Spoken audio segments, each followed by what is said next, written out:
Situé non loin du ministère des Affaires étrangères, de la place de la Concorde et de l'esplanade des Invalides, tout proche du palais Bourbon qui abrite l'Assemblée nationale, construit au XVIIIe siècle par un architecte italien selon les instructions d'un marquis dont il a gardé le nom, voici l'hôtel de Lassé. Le terme hôtel étant pris ici non dans son sens plus courant de maison ou loge des voyageurs ou des touristes, mais signifiant plutôt grand édifice destiné à des établissements publics ou habitations de luxe, résidence particulière pour hôtes de marque. L'hôtel de Lassé, c'est la résidence officielle du président de l'Assemblée nationale française. C'est donc dans le cadre de cette résidence que le président de la Chambre des députés, M. Louis Mermaz, offre à partir de 13h un déjeuner en l'honneur des participants à la 8e conférence franco-africaine au sommet. Le président Félix Houphouët-Boigny, qui connaît déjà cette résidence, puisqu'à l'occasion de la visite officielle qu'ils avaient effectuée en France en 1976, son épouse et lui-même y avaient été les hôtes d'honneur d'un déjeuner offert par le président de l'Assemblée nationale d'alors et Mme Edgar Faure, y rencontre ce mardi 3 novembre le ministre d'État français, ministre de l'Intérieur et de la décentralisation, M. Gaston Defferre. Les deux hommes, que lie une longue et vieille amitié, ont siégé comme députés aux Assemblées constituantes et nationales françaises et collaboré au sein du gouvernement français. Une collaboration qui a été d'ailleurs bénéfique pour l'évolution des pays africains vers l'indépendance politique.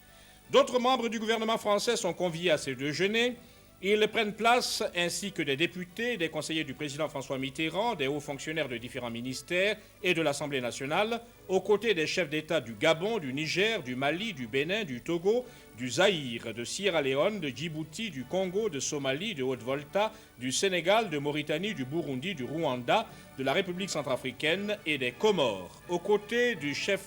du gouvernement d'union nationale de transition du Tchad, aux côtés également des premiers ministres de l'île Maurice et de Tunisie, des vice-présidents de Guinée-Bissau et de Guinée équatoriale, aux côtés des ministres et chefs de délégation du Cap-Vert, du Maroc, de Sao Tomé et Principe, des Seychelles, du Soudan, de Tanzanie, d'Égypte et d'Angola. Dans l'allocution qu'il prononce à la fin du déjeuner, le président de l'Assemblée nationale française, tout comme le chef de l'État français lors de la séance d'ouverture de la conférence, quelques heures auparavant, tient d'abord à rendre un hommage particulier au président Houphouët-Boigny.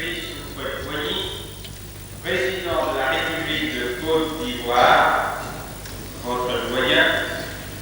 j'oserais ajouter notre doyen, qui en d'autres temps illustra de son talent la tribune de l'Assemblée nationale et qui est aujourd'hui pour nous tous un exemple de sagesse et de ténacité. Au nom des autres Africains du président Louis Mermaz, c'est le général Gnassingbé Eyadema qui prend la parole. Les premiers mots du chef de l'État togolais sont à l'adresse du président Félix Houphouët-Boigny, qu'il a d'ailleurs mandaté pour répondre au chef du Parlement français. Monsieur le Président de l'Assemblée nationale, les et honneurs qui représentent notre doyen, le président Félix Houphouët-Boigny, l'un des sages de notre continent, de répondre à votre brillant discours, m'octroie le privilège de vous exprimer, au nom de je Père, toute notre gratitude pour la chaleur et la délicatesse de l'accueil que le peuple de France, votre Assemblée, le gouvernement et vous-même avez tenu à nous réserver, ainsi qu'aux délégations qui